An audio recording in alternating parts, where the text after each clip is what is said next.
저는 한 아이를 키우고 있는 40대 평범한 아줌마입니다. 다른 나라에는 시집살이가 잘 없다고 하는데 왜 이렇게 우리나라에서만 심한지 아직도 잘 모르겠어요. 지금은 이혼을 했지만 안면몰수한 그 사람들을 생각하면 아직도 치가 떨립니다. 결혼하기 전까지는 몰랐다가 결혼 직후부터 저는 끔찍한 시집살이에 시달렸어요. 결혼을 준비하는 과정에서는 그다지 과한 예단이나 혼수를 요구하지도 않았고 다른 집들과 마찬가지로 적당한 수준의 가격에 맞춰서 각자 모은 돈으로 결혼식을 올렸습니다. 그때까지는 이 정도면 시댁운도 좋다고 생각했었어요. 하지만 결혼을 하고 난 이후로는 남편도 시댁도 마치 가면을 벗듯이 정체를 드러냈죠. 여기 가서 좋은 기운 좀 받아와서 아들 낳아야지. 이번 주말에 시간 괜찮지? 결혼 직후에는 아직 회사 생활을 하고 있었던 터라 주말에는 쉬고 싶었지만 어머님은 매번 저를 찾아와서 주말마다 아이를 생기게 해준다는 절이며 명소들을 데려가셨습니다. 다녀오면 녹초가 되었지만 시댁까지 어머님을 모셔다 드리고 와야 했어요. 사회생활을 하는 것만으로도 너무 지쳐 있었는데 주말마저 그렇게 빼앗겨버리니 오히려 몸이 안 좋아졌습니다. 피곤이 누적이 되니까 감기나 잔병 치레들도 많이 했었고요. 그런데 어머님은 그런 저를 보고서 차라리 회사를 그만두고 집에서 몸을 챙기면서 아이를 가지는 게 어떻냐고 하셨습니다. 어차피 아이를 낳으면 회사는 그만둬야 되니까 일찍 그만두라는 거죠. 그런데 저는 아이를 낳고서도 일을 그만둘 생각이 없었습니다. 맞벌이를 해도 아이를 부족하지 않게 키우는 게 될까 말까인데 남편 혼자 벌어오는 돈으로는 빠듯해도 너무 빠듯할 게 눈에 선했거든요. 거기다 남편보다 제가 월급도 많았었는데 그만둬도 남편이 그만두는 게 맞았죠. 하지만 이런 생각을 입 밖으로 꺼내면 어머님이 까무러칠 게 분명하니까 속으로만 생각을 하고 있을 수밖에 없었습니다. 하지만 어머님은 틈만 나면 얼른 회사를 그만두라면서 저를 닥달하셨고 저는 겉으로는 알겠다고 하면서 그냥 계속 회사를 다닐 생각이었어요. 그런데 어머님은 제 상상을 뛰어넘으시는 분이셨습니다. 제가 연차를 쓴 날에 직접 회사로 찾아오셔서는 저희 팀장님까지 찾아가셔서 저 대신 사직서를 내려왔다면서 사직서를 내고 제 짐까지 모두 들고 오신 거예요. 팀장님도 당황하셔서 저에게 연락을 주시지 않았다면 아무것도 모를 뻔했죠. 저도 너무 놀라서 급하게 회사로 갔을 때는 이미 어머님이 제 짐을 들고 가버리신 후였습니다. 그 모습을 직장 동료들이 다 봤다고 하니 너무 창피해서 고개를 들 수가 없겠더라고요. 나는 우리한테 알게 모르게 불만이 쌓여서 그런 건 줄 알았어. 그럴 리가요. 일단 사직서는 버려주세요. 너무 죄송해요. 저도 어머님이 이렇게까지 하실 줄은 상상도 못했어요. 그래, 어머님이랑 이야기 잘해보고 어차피 사직서는 양식이 엉망이라서 수리가 안 돼. 걱정 마. 그날 다른 팀원과 팀장님에게 몇 번을 사과했는지 기억도 안 납니다. 어머님, 저한테 말도 없이 그렇게 무작정 회사로 가시면 어떡해요? 네가 하도 회사를 안 그만둬서 그렇지 뭘 그렇게 꾸역꾸역 다니려고 해? 저 꾸역꾸역 다니는 거 아니에요. 계속 일하고 싶어요. 아이 낳는다고 해도 저는 일 그만둘 생각이 없어요. 그럼 애는 누가 돌봐? 엄마가 이렇게 무책임해서 되겠어? 물론 저도 아이 낳으면 육아휴직도 쓸 거예요. 아직 태어날지도 모르는 아이 때문에 회사를 그만두고 싶진 않아요. 그러니까 다음부턴 그러시지 마세요. 뭐라고? 애는 안 낳을 거야? 회사를 다닌다고 아기를 안 가질 거라는 말은 아니잖아요. 그거나 뭐가 달라? 시어머니랑은 도무지 말이 안 통하더라고요. 결국엔 제가 죄송하다는 말로 끝이 났습니다. 여보, 어머님이 오늘 우리 회사까지 찾아가셔서 사직서까지 나 대신 내셨대. 뭐라고? 엄마가 어떻게 거기를 알고 찾아가셨는데? 회사 이름이랑 부서는 알고 계시니까 로비에서 물어보셨겠지. 당신이 좀 말려봐. 어머님이랑은 도무지 말이 안 통해. 내가 엄마를 어떻게 말려. 오늘 당신이 말했으니까 더는 안 그러실 거야. 하지만 어머님은 다시 회사를 찾아오지만 않으셨을 뿐 매일같이 전화를 하셨습니다. 매번 회사는 언제 그만둘 거냐라는 말로 1시간을 넘게 끊지 않고 저를 괴롭히셨죠. 그렇게 몇 개월을 넘게 시달리고 있었는데 저희에게 아이가 찾아왔습니다. 아이가 생겼다는 말을 하면 또 당장에 회사를 찾아갈 기세여서 한동안은 밝히지 않다가 6개월이 지났을 때쯤 출산 휴가를 내고 어머님께 말씀드렸죠. 아이가 생겼다고 하니 엄청 기뻐하시더라고요. 그 이후로 어머님은 임신한 사람한테 좋다는 건 다 해주셨습니다. 아이를 낳으려면 몸이 튼튼해야지. 요즘에는 다들 몸이 약해서 그렇게 그 제왕절개라는 걸 한다더라. 응? 그렇게 애를 쉽게 낳으면 정이 생기겠어? 넌 무조건 자연분만할 거지? 네, 저도 최대한 자연분만으로 하고 싶죠. 그렇지? 아유, 너는 그래도 생각이 똑바로 박혀서 좋네. 저도 물론 몸이 따라준다면 자연분만을 생각하고 있었습니다. 하지만 그게 제 마음대로 되는 것도 아니고 결국에 제왕절개를 해야만 했었죠. 20시간이 넘는 진통 중에 도저히 안 될 것 같아 유도 분만을 했었지만 그것마저 실패해서 제왕절개 수술을 빨리 들어가야 되는 상황이었어요. 하지만 어머님은 그때까지도 고집을 꺾지 않아서 한바탕 난리가 벌어졌죠. 조금만 더 기다려봐요. 유도분만 주사까지 맞았으니까 애가 나오겠죠. 이미 기다릴 대로 기다렸습니다. 더 이상은 위험합니다. 네, 선생님. 얼른 수술해주세요. 이러다 저희 애부터 죽겠어요. 사돈, 너무 성급하신 거 아니에요? 조금만 더 기다려봐요. 지금이 몇 시간째예요. 당신네들 손자 때문에 우리 애 죽일 셈이에요? 죽이다뇨! 옛날에는 자연분만 집에서도 하고 다 아무렇지도 않았었는데 왜 쟤만 저렇게 난리를 떨어요? 괜히 엄살 부리는 거 아니에요? 그리고 사돈 손자이기도 해요. 사돈, 지금 그게 20시간을 넘게 배 아픈 애한테 할 소리예요? 선생님, 그냥 무시하고 수술해주세요. 더는 우리 딸 아픈 꼴 못 보겠습니다.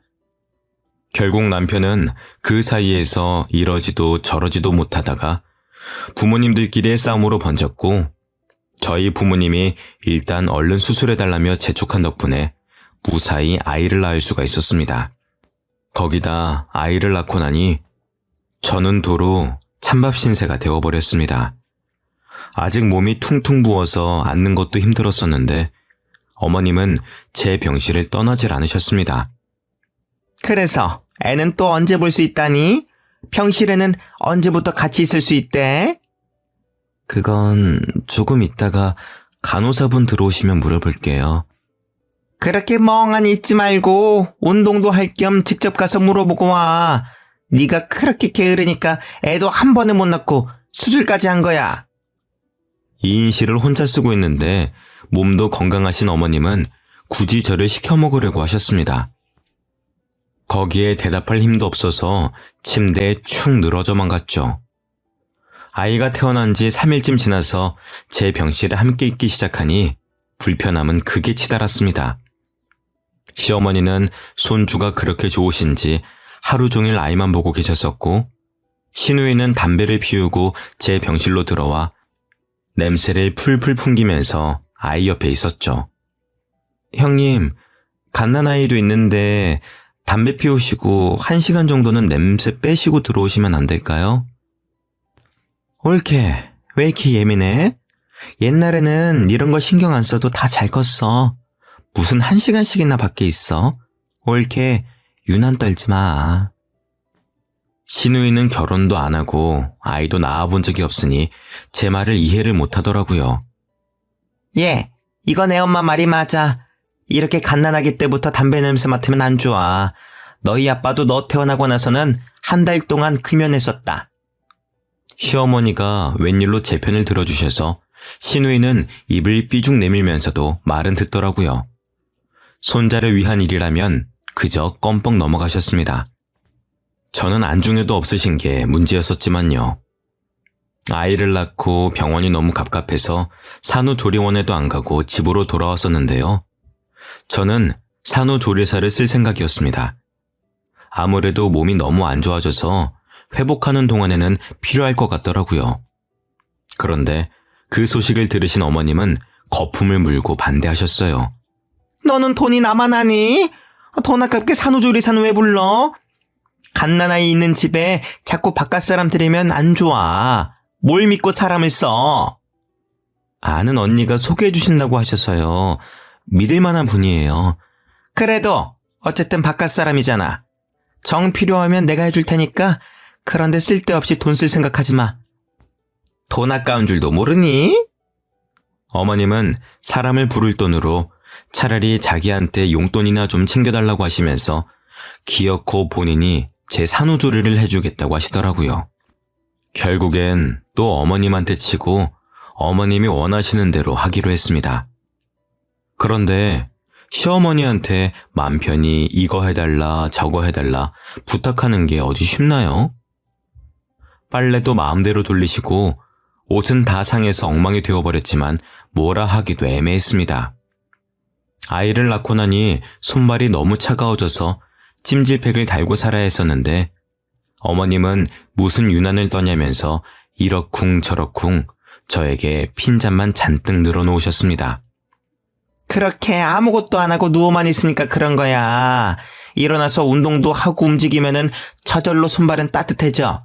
왜 이렇게 유난을 떨어? 너만 애 낳았니? 어? 결국에는 산후조리는커녕 어머님의 잔소리에 겨우겨우 몸을 움직여 집안일을 했습니다. 몸을 움직여야 임신한 동안 찐 살도 빠지고 몸도 돌아온다는 핑계로 결국엔 집안일의 대부분은 제가 하게 되는 건 정해진 수순이었죠. 거기다가 남자는 집안일을 하는 게 아니라며 남편은 집안일에 손도 못 대게 했었고 남편이 퇴근하고 나면 어머님은 오늘 일을 너무 많이 해서 삭신이 쑤신다더니 혼자서 집안일을 다 한 것처럼 말씀을 하신 덕에 남편과 싸움도 났었습니다.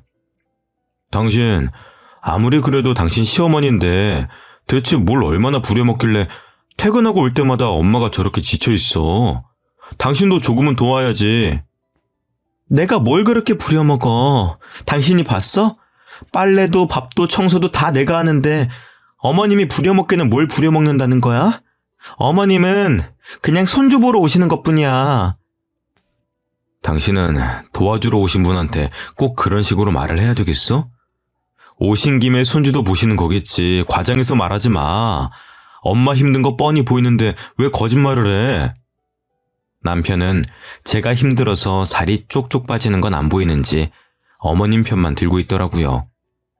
결국엔 몇 번의 싸움 끝에 산후조리사도 어머님도 안 부르는 걸로 합의했습니다.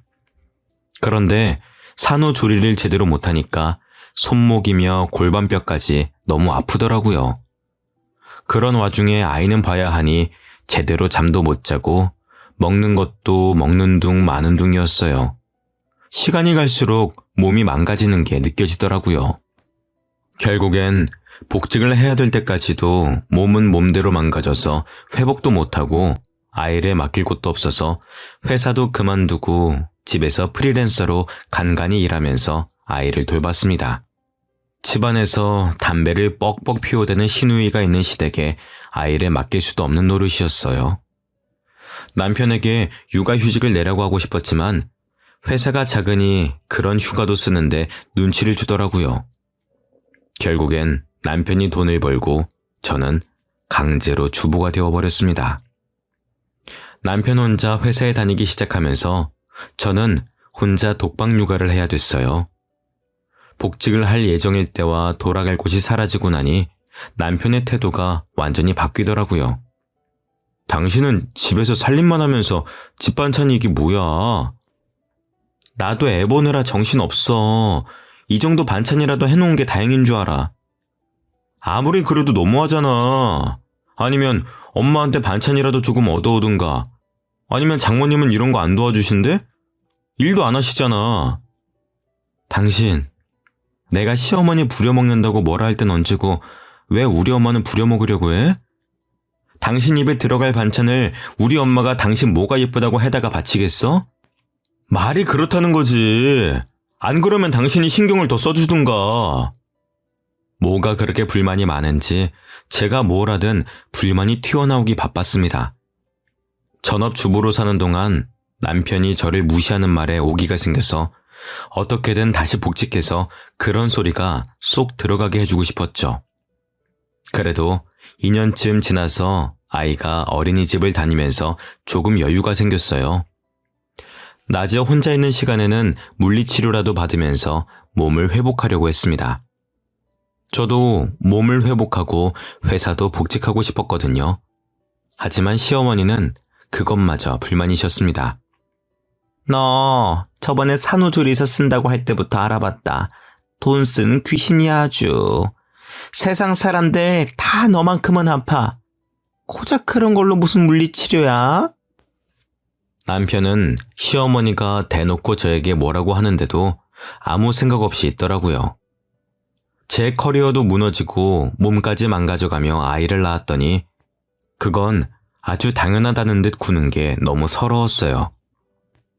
남편이 일을 벌려놓고서는 결국 혼자 나몰라라 하는 것도 꼴보기 싫었죠.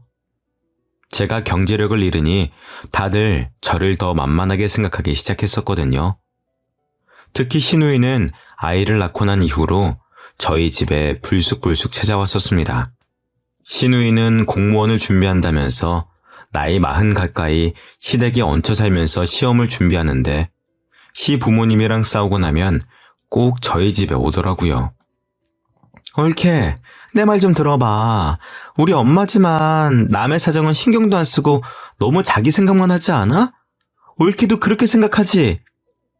처음에는 뭣도 모르고 시누이의 말을 들어주면서 어머님 욕에 호응했다가 나중에 어머님이랑 화해하고 나서 그걸 어머님한테 다 일러바치더라고요. 결국엔 고부 갈등의 골만 깊어질 뿐이었습니다. 그런 일들이 반복되면서 그냥 시누이가 엉엉 울면서 찾아와 자기 멋대로 어머님을 욕하고 있으면 아무런 호응도 해주지 않고 실컷 떠들게 내버려뒀어요. 중간에 아이가 깼다는 핑계로 방으로 들어가기도 했지만 끝까지 자기 할 말만 하면서 밤새도록 저를 붙잡고 있었습니다.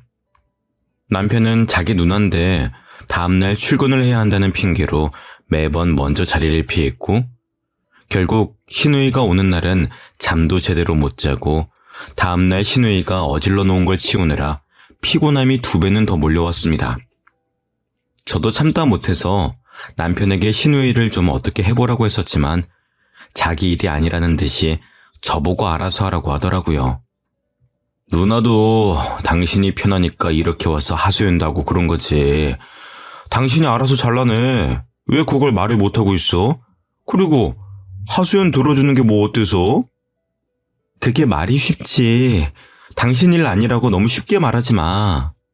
시댁 식구도 가족이야. 가족끼리 하소연도 못해? 당신도 너무 벽치는 경향이 있어.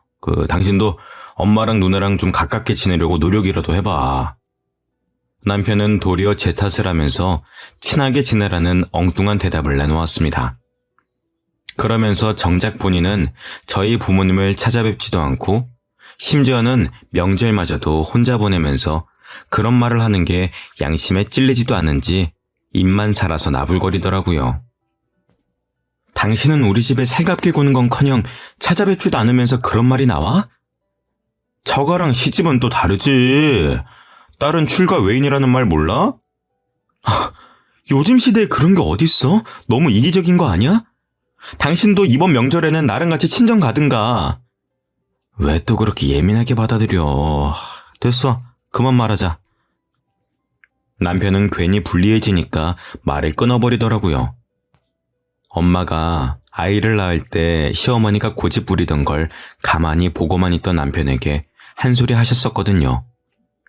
그 일 이후로는 저희 부모님은 뵙기 껄끄러운지 명절에도 저만 혼자 친정으로 보내더라고요. 저희 부모님은 괘씸해하는 듯 하셨지만 굳이 남편을 따로 찾진 않으셨습니다. 그렇게 저만 따로 명절에 찾아가는 게 익숙해졌을 때쯤 일이 터졌습니다. 명절에 친정에 가니까 엄마가 안색도 안 좋고 몸이 퉁퉁 부어있더라고요. 엄마, 얼굴이 왜 이래? 안색이 너무 안 좋은 거 아니야? 몸도 부은 거 같은데? 내버려둬. 그냥 나이 먹으니까 안색도 안 좋아지는 거지. 몸도 이거 나이 들어서 살찐 거야. 아무리 나이를 먹었다고 해도 이건 심하잖아. 병원도 안 가봤지? 이런 걸로 무슨 병원까지 가. 괜찮아. 조금 쉬면 다 괜찮아져. 조금 쉬고 괜찮아지는 거면 병원은 왜 있어? 얼른 옷 입어. 병원 가자. 얘가 왜 이래? 됐어. 공휴일이라서 병원비도 비쌀 텐데. 나중에 연휴 끝나고 내가 가볼 테니까 얼른 앉아. 엄마는 한사코 연휴가 끝나면 가볼 테니까 신경 쓰지 말라고 했었지만 지금까지도 안 갔는데 연휴가 끝난다고 갈 리가 없었어요. 결국엔 엄마를 억지로 일으키다시피 해서 병원으로 향했습니다. 그런데 병원에서 가보니 응급실에서도 저희 엄마 상태를 보고 몇 가지 질문을 하더니 표정이 심각해져서는 검사를 한번 받아야 될 것 같다고 하더라고요. 아유, 됐어요. 여기서 주사 한 방 맞으면 다 괜찮아질 텐데 뭘 그렇게까지 해요. 엄마는 괜히 의사가 쓸데없는 검사를 한다면서 제 말도 듣지 않으셨죠. 그래도 이왕 여기까지 왔는데 검사 받아보기나 하자. 그래요. 아빠 말이 맞아. 엄마 지금 피곤해서 그런 게 아니라니까? 엄마는 결국 아빠와 제가 설득에 설득을 거듭한 후에야 검사를 받아보셨습니다. 검사를 해본 결과 엄마가 신장 기능이 너무 떨어져서 투석을 받아야 된다고 하더라고요. 지금까지 어떻게 참으셨어요? 혈류도 보시고 몸이 안 좋은 걸 느끼셨을 텐데. 저는 그냥 나이 들어서 그런 줄 알았죠. 많이 심각한 건가요? 당장 투석 일정부터 잡아야 될 것 같습니다. 일단 입원하셔서 이번 주부터 일단 투석 들어갈게요. 이번 주부터요? 병원 왔다 갔다 하면서 받는 거 아닌가요? 그건 환자분들 상태마다 다른데 환자분은 상황이 심각하셔서 일단 입원하셔야 됩니다. 신장 이식 받으시면 제일 좋은데 혹시 가능하신 분 있으신가요? 저요. 제가 할게요. 너는 몸도 안 좋은 애가 무슨 이식이야. 내가 할게. 너희 엄마 이렇게까지 될 동안 몰랐던 나도 책임이 있어. 아빠와 저는 서로 자기가 이식을 하겠다며 나섰었지만 검사 결과 저희 둘 다 부적합 판정을 받았습니다. 아빠는 당뇨가 있으신 데다 저도 신장 기능이 떨어지는 편이라 이식이 안 된다고 하더라고요. 괜히 제가 몸 관리를 못해서 이식을 못 해드린다는 마음에 너무 죄송했습니다. 안 맞을 수도 있지. 그게 어디 네 마음대로 되는 거니? 신경 쓰지 마. 엄마는 신경 쓰지 말라고 하셨었지만 그게 어디 마음이 편하겠어요? 명절 내내 엄마와 아빠와 병원에서 생활하다가 축 처진 채로 집으로 돌아갔습니다. 안 좋은 일이 있었다는 게 얼굴에 다 드러났는지 남편이 웬일로 친정에서 있었던 일들을 묻더라고요. 당신 처가에서 무슨 일 있었어? 왜 이렇게 표정이 안 좋아? 엄마, 병원에 입원하셨어. 입원? 갑자기? 어디가 안 좋으신 건데? 사고라도 당하신 거야? 신장이 안 좋으셔서 신장 이식자 구할 때까지 투석 받으셔야 된대. 당신이나 장인어른 신장은 안 맞대? 당연히 다 검사해 봤지. 아빠는 당뇨라서 안 되고 나는 신장 기능이 떨어진대. 그럼 이식은 누구한테 받으실 수 있는데? 기증자 기다려야지. 빨리 나타나야 할 텐데. 남편은 제가 기증자를 기다린다는 말에 입을 꾹 다물더라고요. 괜히 제가 남편에게도 검사를 받아보라고 할까봐 그러는 게 뻔히 보였어요. 그리고 며칠이 지나고 남편은 괜히 찔렸는지 병문안을 가자고 먼저 이야기를 꺼내더라고요. 그래도 병문안은 가봐야지. 병원이 어디라고 했지? 나 퇴근하고 같이 가자. 그리고 병문안을 가보니 남편이 왜 병문안을 가자고 했는지 알 것 같았습니다. 장모님 소식 듣고 제가 얼마나 놀랐는데요. 몸은 괜찮으세요? 괜찮아. 뭘 그렇게 걱정을 해. 신경 쓸 필요 없어. 마음 같아서는 제 신장이라도 이식해드리고 싶었는데 얼마 전에 회사에서 건강검진을 해보니까 저도 당뇨가 조금 있더라고요. 도움이 못 돼드려서 죄송해요. 남편은 혹시나 제가 신장 이식을 해달라고 말을 꺼낼까봐 먼저 선수를 치려고 병문안을 온 거였습니다. 어찌나 안타까운 척을 잘하는지 깜빡 속아 넘어갈 뻔했죠. 검진 결과서라도 들고 오라고 따지고 싶었지만 괜히 몸도 안 좋은 엄마 앞에서 목소리를 높여봤자 좋을 게 없으니 꾹 참고만 있었습니다. 남편은 제가 이럴 거라는 걸 알고 저희 부모님이 계신 자리에서 말을 한 것 같았어요. 그래야 나중에 남편이 이식을 해준다고 해도 몸이 안 좋은 사람에게 못할 짓이라며 안 받으실 테니까요. 남편이 이런 데는 머리를 잘 굴리더라고요. 그런데 1인실이라 그런가 아버님 짐도 꽤 많아 보이시네요. 입원하고 난 이후로는 그냥 나도 여기서 같이 지내고 있어. 집은 가끔씩 옷만 새로 가지러 갈 때 가고 나머지는 그냥 여기서 살고 있지. 병문안을 갔다가 돌아오는 길에 남편이 하는 말은 어이가 없었습니다. 근데 장인어른하고 장모님 두 분이 일도 안 하시는데 1인실 비용은 어떻게 감당하시려고 저렇게 대책도 없이 떡하니 잡아놓으신 거야? 미리 말하는데 난 병원비 못 보태드려. 남편은 혹시나 자기에게 도움을 청할까봐 걱정이 됐었는지 이리 차단을 해버리더라고요. 어처구니가 없었습니다. 저희 부모님이 일을 안 하시긴 했지만 살고 있는 빌라 건물주이시거든요.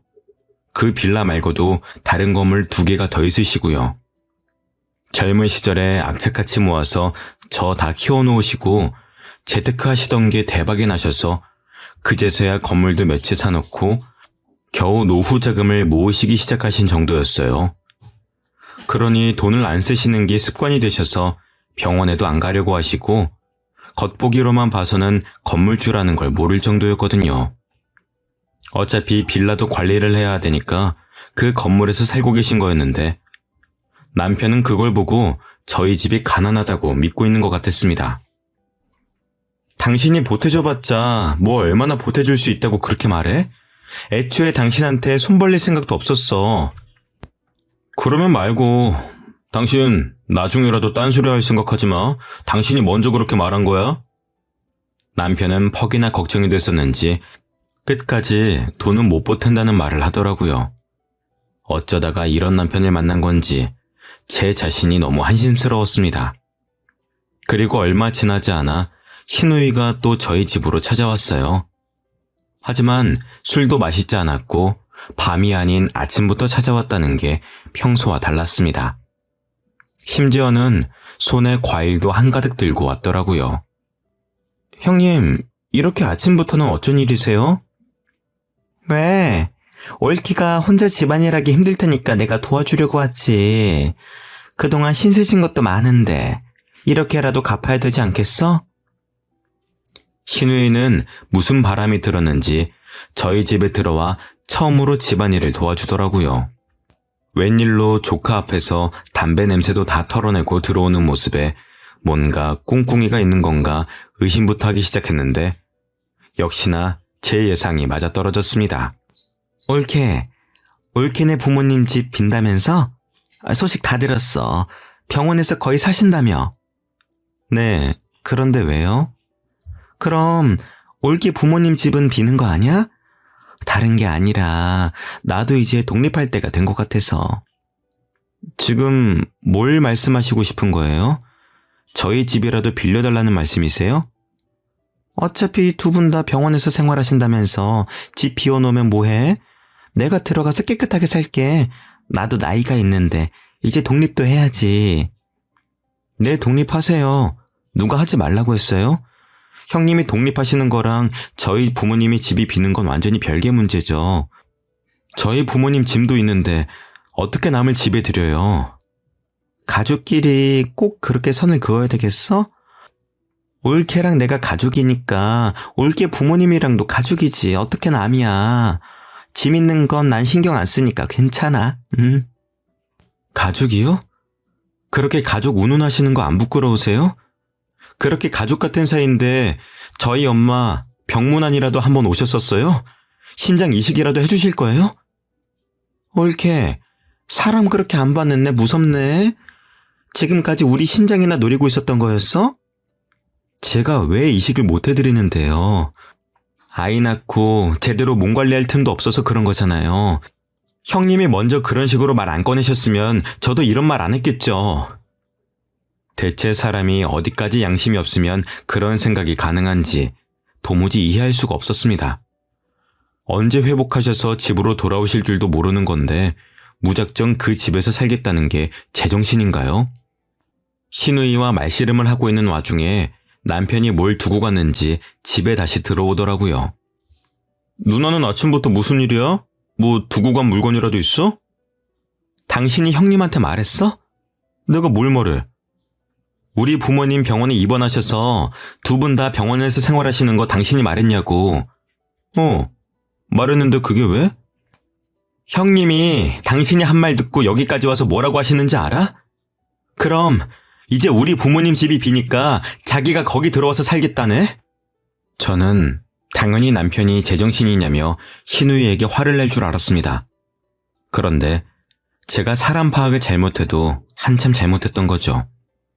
남편은 그럴 수도 있지 않냐면서 자기 누나가 돈 몇만 원 정도만 월세로 내고 그렇게 살면 저희 부모님도 조금이라도 돈을 받으니 좋지 않냐고 하더라고요. 저는 그렇게까지 남편의 인성이 개차반인 줄 몰랐습니다. 그럴 수도 있잖아. 어차피 비는 집이고 장모님 병원비도 한두 푼이 아닐 텐데 누나가 그 집 들어가서 한 달에 20만 원 정도만 보태드려도 이득 아니야? 너는 우리 엄마 몸이 안 좋아서 병원에 있다는 자각이 있긴 해? 거기 부모님 짐도 있고 언제 이식받아서 퇴원하실지도 모르는데 어떻게 거길 들어가서 살아? 솔직히 기증제 찾는 일이 그렇게 쉬운 일도 아니고 얼마나 오래 걸릴지도 모르잖아. 이런 식으로라도 내가 병원비를 보태주겠다는데 그것도 싫어? 그럼 말아. 난 병원비 안 보태.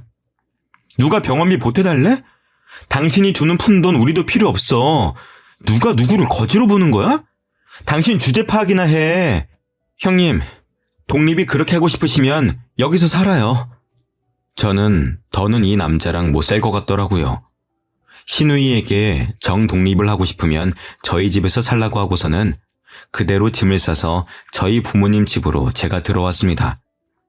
그동안 간병 때문에 아버지가 관리 못하시던 건물을 제가 대신하고 있었거든요. 내친 김에 그냥 제가 그 집에서 살면서 관리하기로 마음을 먹었습니다. 그게 훨씬 편하니까요. 그렇게 집을 나온 후 시어머니에게는 또 전화가 끊이질 않았어요. 너는 애가 왜 이렇게 모난 구석이 많아? 그냥 넘어갈 일도 꼭 선을 그으면서 너 하고 싶은 대로 고집을 부려야 마음이 편해? 왜 이렇게 애가 이기적이야? 어머니, 대체 누가 이기적이라는 건데요? 그렇게 가족 같은 사이라고 하시면서 병문안 한 번 안 온 사람이 뻔뻔하게 집을 달라고 하는데 그걸 참아드려야 하는 거예요? 그게 그렇게 어려운 부탁이야? 그냥 사돈 퇴원하실 때까지 빌려주는 게 뭐 그리 어려운 일이라고 일을 이렇게 복잡하게 만들어? 집 나가면 끝이야! 집 나가면 끝인 게 아니라 끝이라서 집을 나온 거예요. 저는 이제 더 같이 살 마음 없어요. 이제 가족이 아니니까 집도 당연히 안 빌려줄 거고요. 부부 사이에 끝이 그렇게 쉽니? 너희 부모 닮아서 너도 생각이 없기는 마찬가지네. 돈이 없으면 눈치라도 있어야지. 너 이혼해도 위자료는 한 푼도 못 줘. 위자료요? 그깟 푼돈 저도 필요 없어요. 그리고 저희 부모님이 생각이 뭐가 없는데요? 돈도 없으면서 병원 1인실을 쓰는 게 생각이 있는 사람이니? 그러면서 나중에 돈 빌려달라고 할 게 뻔하지 뭐. 쓸데없는 걱정하지 마세요. 저희 집에 차고 넘쳐나는 게 돈인데 남편 도움은 필요 없어요. 돈 빌려달라고 하지 않을까 걱정하던 건 저희 부모님이었다고요. 시어머니와의 전화를 끊고 얼마 지나지 않아 남편이 찾아왔습니다. 당신 정말 이런 일로 이혼하겠다는 거야? 당신 이혼이 그렇게 쉬워? 우리 애는 어떡하고? 안 쉬우니까 지금까지 참아준 거야. 당신 같은 사람 손에 애를 어떻게 맡겨? 당신 이런 식으로 나오면 위자료고 양육비고 한 푼도 못 받을 줄 알아? 당신이 위자료든 양육비든 줘봤자 얼마나 준다고 유세를 부려? 제 말에 남편은 자기가 예상한 반응과 다르게 나오자 당황한 것처럼 보였습니다. 당장 이혼 서류에 사인해. 나는 다 해놨으니까 당신만 사인하면 돼. 남편은 아무렇지 않은 척하며 보란듯이 제 눈앞에서 서류에 사인을 해버리더라고요. 그렇게 저와 남편은 이혼을 하고 법원을 나서는 길에 아빠가 저를 데리러 오셨습니다. 엄마가 아픈 후로 아빠는 엄마가 퇴원하면 여기저기 함께 다니실 거라고 비싼 외제차를 뽑아서 운전 연습 겸 시내 곳곳을 돌아다니셨었거든요. 남편은 아빠가 외제차를 몰고 나타나는 걸 보고 어안이 벙벙해 하면서 저를 붙잡더라고요. 장인어른이 어떻게 외제차까지 사고 다니시는 거야? 내가 말했잖아. 당신이 주는 푼돈은 필요 없다고. 부모님이 사는 그 빌라 전체가 아빠 명이야. 그거 말고도 건물이 더 있는데 당신은 그것도 모르고 누가 누굴 걱정한 건지. 다시는 우리 눈앞에 띄지 말게. 못난 사위도 사위라고 마음에 안 들어도 다 참아주고 있었더니 정도껏 해야지. 장인어른, 건물 가지고 있으셨다는 것 정말입니까? 왜? 이제서야 우리 재산을 들으니까 후회가 되나? 이미 기회는 지나갔어. 다시는 우리 집 사람들 눈에 띄지 말게. 알겠어? 이미 끝난 마당에 그게 진짜면 어떻고 아니면 어떡하게? 멍청하면 착하기라도 하든가. 어쩜 이렇게 하나같이 다 뒤떨어지는지. 제가 남편을 보며 비웃어주자 남편은 어안이 벙벙해서 그 자리에서 굳어버리더라고요. 저는 그런 남편을 두고 아빠의 차를 타고 그 자리를 떠났습니다. 그 이후로 상황 파악이 뒤늦게 끝난 건지 남편은 매일같이 전화를 걸어댔어요. 제가 전화를 받지 않으면 구질구질하게 문자까지 남기면서 다시 합치자고 했습니다. 여보, 내가 그동안 생각을 잘못했어. 장모님 신장이식 검사 한 번 더 받아볼게. 가족이어야지 이식 심사도 잘 통과되잖아. 그러니까 우리 재결합하자, 어? 엄마가 이식 결정이 나지 않았더라면 저도 그 말에 흔들렸을지도 모릅니다. 재결합하고 다시 이혼해서 위자료든 돈을 뜯기는 한이 있어도 엄마만 다시 건강해진다면 그 값을 지불할 생각은 당연히 있었죠. 하지만 남편이 그렇게 구질구질하게 굴 때쯤 뇌사자의 신장을 이식받기로 했습니다. 엄마는 운이 좋게 그 기증자분의 신장을 이식받을 수가 있었고 무사히 퇴원까지 할 수가 있었습니다. 그 사실을 아이에게 들었는지 아이와 만난다는 핑계로 자꾸 저와 만나려고 하더라고요. 시우도 어린데 부모가 같이 있는 환경에서 키우는 게 낫지 않겠어? 시우도 우리가 같이 살았으면 좋겠다고 하던데 엄마로서 그걸 모르는 척 할 거야? 당신 시우 핑계 대면서 재결합은 꿈도 꾸지 마. 자꾸 그러면 시우도 못 만나게 할 거야. 어떻게 그렇게 매사에 매정하게 말을 할 수가 있어? 너는 애가 불쌍하지도 않아? 너 같은 아빠는 필요 없어. 너 이혼하기 전까지 애랑 같이 시간을 보낸 적이 있긴 해? 그동안 일한다는 핑계로 주말에도 잠만 자고 아이랑 말도 잘 안 했으면서 아빠 자격도 없어 넌. 아빠 자격? 내 애야. 내 핏줄인데 자격이 뭐가 필요해? 당신 애 만날 때마다 같이 살고 싶다고 말하라고 시키는 거 모를 줄 알았어? 애도 눈치가 빨라서 당신이 애정이 있어서 그렇게 말하는 건지 아닌지 다 알아. 참내 애가 뭘 안다고. 시우가 진짜 그렇게 말했어? 그럼 내가 들은 것도 없이 막무가내로 찔러보는 거겠니? 내가 너같이 멍청한 줄 알아? 그러니까 애라도 보고 싶으면 다시는 개수작 부리지 마. 한 달에 한 번 만나는 것만 지키면 되는 걸 애가 보고 싶다는 말에 기껏 아이를 보내줬더니 매번 재결합에 눈이 멀어서 애를 이용하더라고요.